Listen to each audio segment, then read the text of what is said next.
interesting for the kids to see. There's actually a picture of him, see what he really looked like. And sometimes I think it's cool that he lived like 150 years ago, 160 years ago. And he was from France, and he painted around the same time as Monet, Renoir. But he changed what they were doing. Some of the kids might remember talking about them, but we'll go over a little bit of, just briefly touch on Impressionism for those who don't know what that is.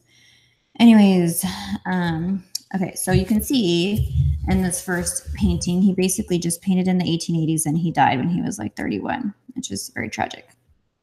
And he started experimenting in the Impressionist style, which when we taught some Impressionists, maybe like 2 years ago, we read a book about an ish painting where it looks kind of like a horse. It's like horse-ish, but it doesn't look exactly like a horse, like if you took a picture. And talked about how an Impressionist painting is more like if you were doing an impression of your mom, how you would sound kind of like your mom, but not exactly like your mom. And that's what an Impressionist painting is, kind of like the thing, but it's that person's the painter's interpretation of that thing, not exactly how it looks. And they would use a lot of times these broad brush strokes that you see in this painting. So he started out painting in that style. So this is an example of that. And it's just fun to ask the kids, what do they see in this? What do they think of that style? This is actually maybe not the most interesting picture to comment on, but when you contrast it with the next one, the suburbs, I can introduce the topic of the big thing with Seurat is that he had this color theory that we take for granted today, but that cool colors make you feel sad and warm colors are more happy and vibrant and lively. And so here you see a lot of gray tone. You can talk to them about like, how does this scene feel to you? If it's very muted, kind of gives that feeling of being drab, and maybe a little bit sad, with the factory in the background. Just doesn't have a lot of life in it because he's not using those bright colors. So for the older kids, you could talk more about the color theory that Seurat called, I don't even know if I'm going to say this right, chromoluminarism. So basically he thought that color affects us in predictable ways, just like moving objects follow laws of physics, like that there is a rule for how red will make you feel, and it will have that effect on all people. So that was his theory. And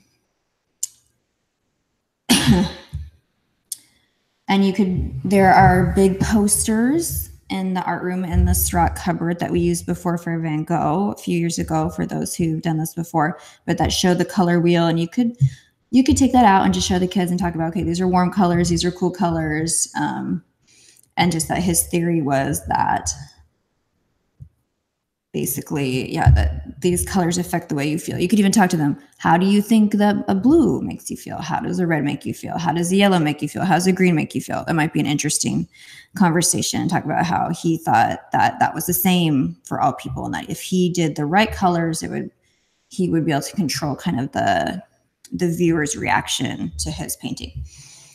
So, but here he's still doing kind of the Impressionist style with the brush strokes that are visible. Hit this one too. I think this is interesting in this painting, in that he's using the more vibrant colors. You could talk to them about, okay, so how does the feeling of this painting differ from the previous one where he's using the purples and the orange and the red and the green? And how is his style changing? You can see he's experimenting with the different brush strokes. But then we start to see, this is kind of his, well, definitely his most well-known painting. Sunday Afternoon on the Island of La Grande Jatte. You've probably all seen this image before, and you can see how his style completely changes here, where he's not doing those broad brush strokes. It's little pinpoints of color. And what he started to do, which became known as pointillism or divisionism, was instead of mixing the color on your palette and then, to create the hue that you want, he would mix it on the canvas by putting these dots like next to each other. If you look really closely, like the woman who's wearing what appears to be an orange dress is actually made up of red and yellow dots. So the purplish skirt in the front is blue with a little bit of red dots in there. So he was mixing the colors, actually not mixing them at all, but juxtaposing them, putting them next to each other in these tiny little dots so that when you stand back, your eye mixes them for you. So this was his great innovation, to put the dots side by side. Is interesting picture in that he did like 60 drafts before he did this. And it took him 2 years to complete. It's 10 feet across. It's a huge masterwork. So I think it's interesting what he did. Hopefully the kids will like doing a painting like this. So you can see in the following pictures how he experimented with dots of different sizes. And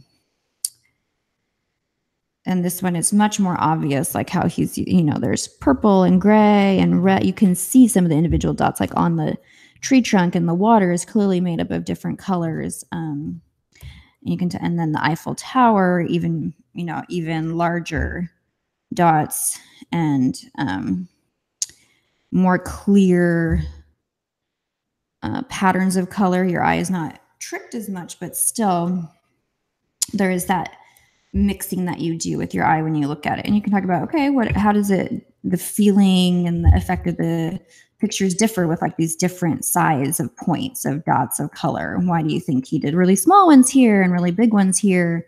That might be something fun for the kids to talk about. And of course, there's no right answer. It's just fun for them to interact with the art and tell you what they see there and what they think. So really, he died, I believe, in 1891, and he was doing these more like vibrant circus images at his death, but still made of really fine points. But you can talk about how, again, he's using like the muted colors in the one and the vibrant colors in the other, and how does that change the feel of the scenes? Because really what we're going to be doing in this project is experimenting with pointillism and also with that use of color. So sadly, he died young. We don't know what else he would have accomplished, but and he had a really boring life. There's like no salacious details that I'm leaving out. He just lived in his studio and painted. So we are going to give the kids an opportunity to experiment with Seurat's style. Let's see if I can get out of this screen. Okay. So the project should be pretty easy, except for the one thing is you have to pour the paints beforehand. So you have to plan for some time beforehand and then to clean up the paint at the end. But what we're going to do, so I didn't bring the jars of paint. There are big jugs of paint in the cabinet. And what I'd like to do is just use red, yellow, blue, the primary colors. And you could do some white. You could maybe use some brown because it's hard to mix brown with the pointillism. There are jugs of other colors. You can make an executive decision if you want to give them purple, orange, green. You can. But I think part of the fun of the project hopefully will be that they're going to be mixing the colors on their painting just like Seurat did, where if they want the tree to be green, they can do blue dots combined with yellow dots and see how that works. So you're going to take the paint, just pour it on a paper plate. We do have these two as well, but this you can just throw away at the end, which is much easier for you. So you can put it on the paper plate. You're going to want to put, you can probably do one for every 2 or 3 kids. So 2 or 3 per table in the art room. And then Q-tips. You can't see what I'm holding up here. They're going to use probably a lot of Q-tips. Like it could be like, I don't know, 8 per kid. Excuse me. So be liberal with the Q-tips. I can always buy more. There's a lot in there, because this is what they're going to use to make their points, which is easy because you don't have to wash off brushes or have water on the table. They can just throw it away at the end. So for the younger kids, like in kindergarten, first grade, maybe second grade, you can decide. We just have a simple image like this. I didn't fill this one in yet. Sorry, I ran out of time, but I wanted to make the video. I will have a sample in there. And they can just use the paint to practice, instead of coloring it with paint, do the dots. If they want this tree to be green, like we talked about, try doing blue dots and doing yellow dots and seeing if you can make it look green. You want the sun to be orange, okay, red and yellow dots. So practicing just doing it with the dots. I mean, I can show you, this is kind of like, okay, there's some trees, there's some water, there's some experimentation with like what it will. This is a terrible example. I want to do a different one. So the younger ones probably just have them like color the scene in the pointillism style. So they don't have to come up with their own thing. I just think that's too much. Older kids, we have like some inspiration pictures like this. There's a box of them if they don't know what to start with. Like this is over here. Here's my bird, my pointillism bird. It's not also not anything to brag about. But it gives them an idea of what we're doing. So they don't need to and probably shouldn't draw it in pencil first, unless you have like an older, like 5th grader, 4th grader who is just like, I really want to draw a Pokemon. And they can, if they need to plan it out first and find their pencils in there.